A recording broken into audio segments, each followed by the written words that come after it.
watching the #1 podcast in the whole entire wrestling community, and I'm one of your hosts, Juanzo. And I'm your other host, Jean-Paul Leck. Together we are Rogue Ray. How's every single one of you, family? Welcome to one more episode of our show. It's time to talk about NXT UK. And you know what? This week they gave us a pretty good show. Maybe last week we were a little bit down, disappointed. It wasn't like the best effort. This time they made it up, because it was really good. We have a brand new #1 contender for the Heritage Cup. Also, like, good matches, in between. Maybe there were backstage segments, a little not too great, but, probably for me, Paul, the best match that I've seen Heritage Cup rules, just because of, drama, just because of, every single thing that they gave us made sense, and in the end, the right winner.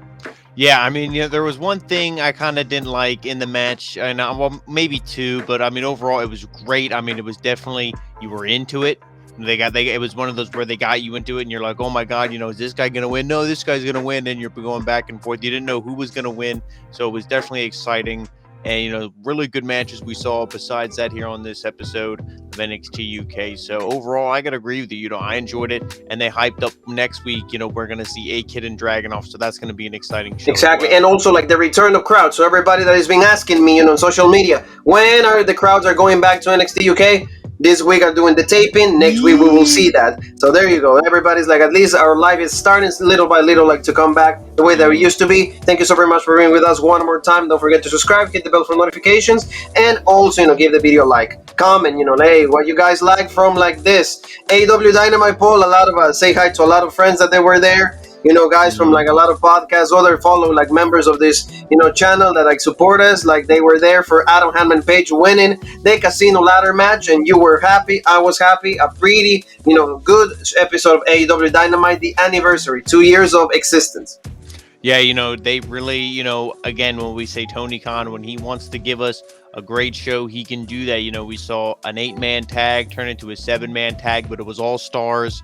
The Luchasaurus was there, but, it was all stars. It was a great match to kick off the show. We heard from CM Punk, and, this match here, it was really exciting. It was a lot of major names, Matt Hardy, John Moxley, all that, but the Joker, one thing, Hangman Adam Page. Don't want to go too much into it, because, family, if you want to hear all our thoughts, go check out the review. Exactly, that's what you gotta do. Just go see it. It's right there for you guys in the channel. Before, after you subscribe, just go check the video. Really cool stuff when it comes to AEW.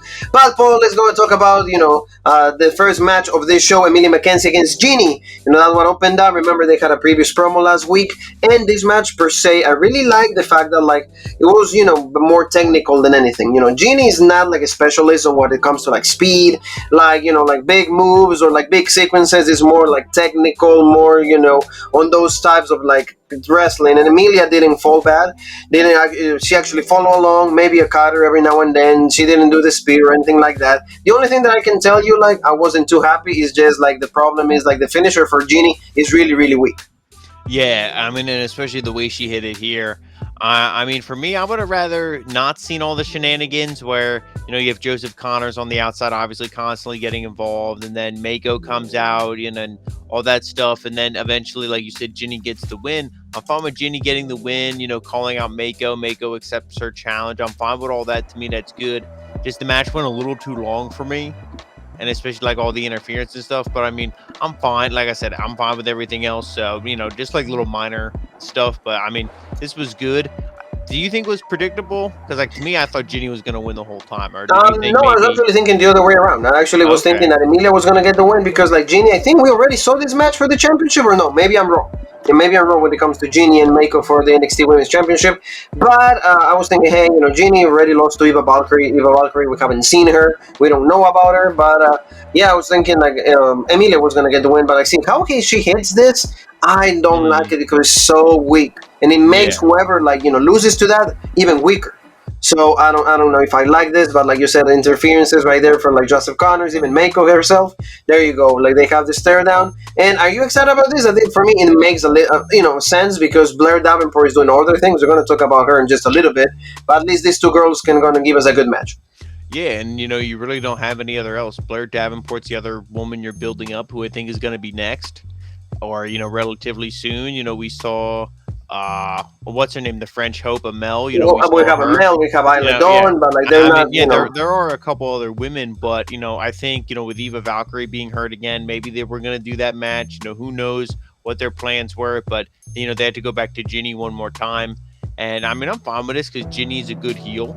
So I mean, this will be good, and her and Mako will have a good match. So I Oh mean, like yeah. I said, I'm looking forward to it because I think maybe this will be again one of the things where Ginny just gets she gets sent off back to I mean not sent off back to but sent to regular NXT. No, yeah, exactly. So, there you go. We can actually go and talk about, like what we saw Show Samuels. He is like waiting for that opportunity. He wants that, like to just support his friend in this case, like Noam Dar. Good stuff. Like we were looking for him. We wanted him to be the guy. I'm happy for the fact that he was able to win. What do you think about Blair Davenport? They're gonna reinstate her just to have that match with Stevie Turner, and I'm okay with it. But still, I don't know what happened. You know what I mean? Like, why was she suspended? Why was she attacking Sid Scala? That's the only thing. I don't know what made her do that. So that's the only complaint I have on that. Yeah, then he was like, "Oh, you better watch yourself. You're only just getting reinstated because she challenged you for this. You step out of line again, it's done." She kind of got in his face. So you see this, like you said, this rivalry, and it's like this doesn't make any sense. What's going on here? But I guess it is what it is. But I do think she's going to be able to challenge Mako soon, and I am looking forward to that match. No, yeah, exactly. She's going to beat Stevie Turner. It's like, Stevie, thanks for coming. No, absolutely right. This is what I mean. And let's talk about this match. This is a subculture, and then we're going to talk about Mark Andrews going against Simon Gradwell. This was good because in the end we said these two guys are losers most of the time, but one of them at least is going to come out the winner logically. And we wanted the heel because with the heel you can do much more better things.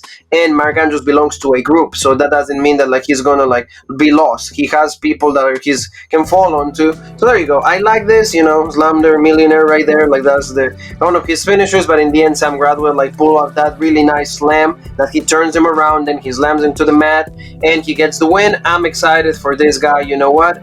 It's good. I'm excited for Simon Gradwell. He needs more matches like this because, like in the end, I wouldn't be upset if like Ilya Dragunov have a match with him for the title. I mean, it's dreaming way too far, but it's fine.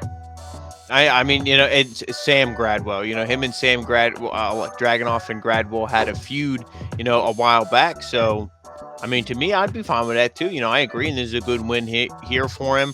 I actually thought, Mark Andrews was going to win this. This is one, kind of like the first match with Ginny. I'm like, yeah, Ginny's going to win. That's how I thought with Mark Andrews the whole time.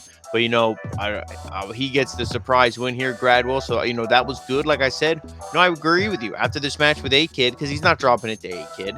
After this match with A-Kid, you could easily do this, until you build up somebody who's really going to be a credible challenge to Dragunov. Yeah, and he kept saying, I told you so, I told you so, I told you he was going to win it. And I thought that because Mark Andrews is right there. So I thought that, like, he was probably post-attack him or anything like that. That didn't happen. That was fine. They keep at least the respect that. I really love that from NXT UK, so that was really cool. And I'm excited for what it's going to be. But like you said, we're still in subculture, right? So, like, this sucks. This is making him look, Flash Morgan Webster really, really bad. It's like this gimmick is awful. It's just like I'd much rather him to just try to be like a Beatle. This is like Monday Night Raw. Yeah. No, this is like Natalia farting every single one of the episodes. Remember that? When like Natalia will just like get in between like the segment and everybody, oh my god, don't need the chorizo, the brisket, Chipotle, don't do that. But like, this completely takes it out. Flash Morgan Webster is such a much better wrestler.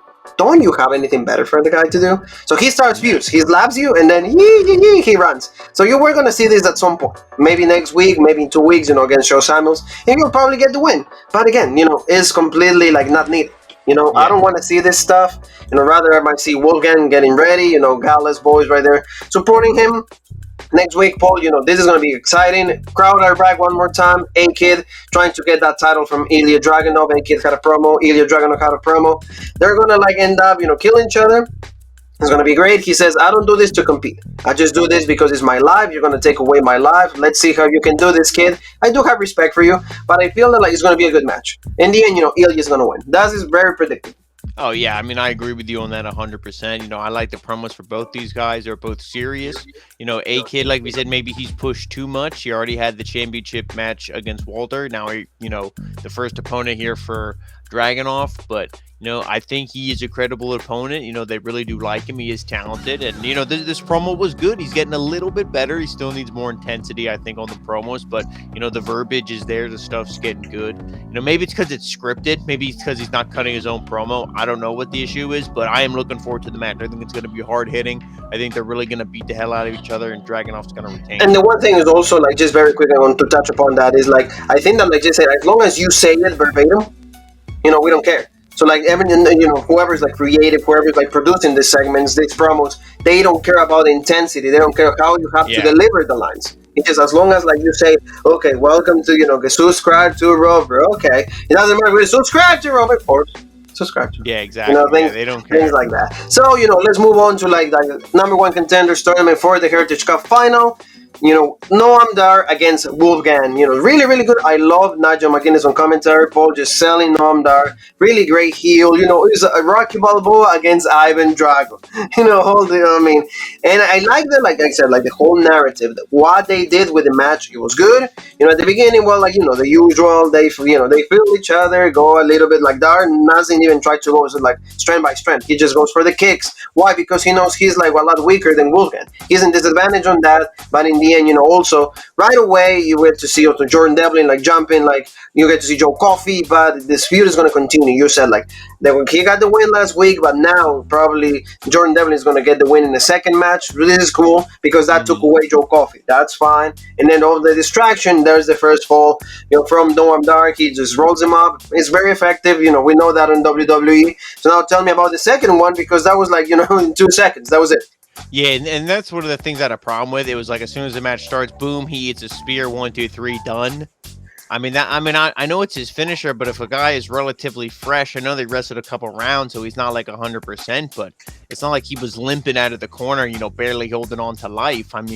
To just eat that spear 1, 2, 3. I felt that kind of buried him. And there was another spot that I thought kind of buried him a little bit. But see, they're really pushing Wolfgang, and he is a lot smaller than Wolfgang. So maybe not. Maybe it's fine. I think that's why they do it. It's like, hey, that, like, look, like you always say, in a shoot fight, you completely kill the guy. Yeah. Like you against me, like a done.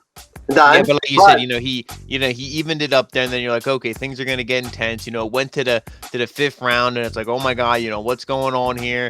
And he gets the knee bar, and he's like, oh my god, is he gonna get out? And I really thought Wolfgang was gonna tap, and it's like, no, they're not gonna do that. He fought out of it, and then pretty much he was hulking up. Like Wolfgang, like he was just. He couldn't put him away. I forget what he hit. This was also good if you remember this point, because see, like Noam Dar tried to do like a move, and then it was 5 seconds left, and then also like Wolfgang went for the spear. So there's 2 seconds left, and Noam Dar, he gets in the ring, but like his drives at 0. So Nigel McGuinness is like, oh my god, he won. Like, no, he won because he thought like it was the count out. Yeah, and then I think the 5th round is he hit the spear or something right at the end, but then it was 1, see, right 2, here. and see, that's where the zeros right there. Yeah. Yep, that's where the zeros right. And then in the final round, it was great because, like I said, for Wolfgang, they really got him over because he hits a Nova roller and, he just like no sells it. Like he kind of goes down to one knee, but he's still looking at Noam Dar, like smiling, like, is that all you got, you son of a bitch? And then Noam Dar's like, no, I got a second one. Don't worry. He hits him with the second one, and then he pins him 1, 2, 3. And that was good, even though he had to hit him with a finisher twice. Like we said, it's a smaller guy, and the right guy still won. But also Wolfgang still got over in this match, even though he lost. And you could blame it on Jordan Devlin because, that whole thing with the distraction. So, it was a good win for him. And I really think we're looking at the next, Heritage Cup win. I really hope that, I really hope that your words are like, you're like predicting something here. I hope that your words are like premonition of something good to happen, just because, how good. And I like this, just Tyler Bate comes out, there's the big stare down, and I love this picture right here, like that's so cool. And it's like, I just won, I'm number one contender, get ready, because that is going to belong to me in a matter of weeks. So that's how like you sell me into something like this. I love that we wanted it. It makes sense. If it wasn't Noam Dar, it would have been Theo Men. Remember we talk about that. Yeah. But outside of that, maybe Williams.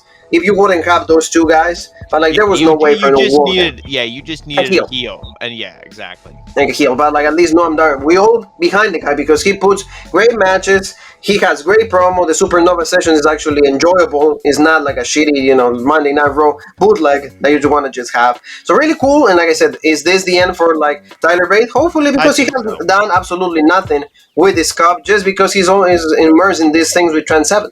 And I don't know if they, like you said, maybe he will get it from Trend 7. I don't know what they're going to do. But at least for me, this is like the beginning of something really good. And that's how close the show. That's why we're done, pretty much. But thank you, family. I hope you guys enjoyed it.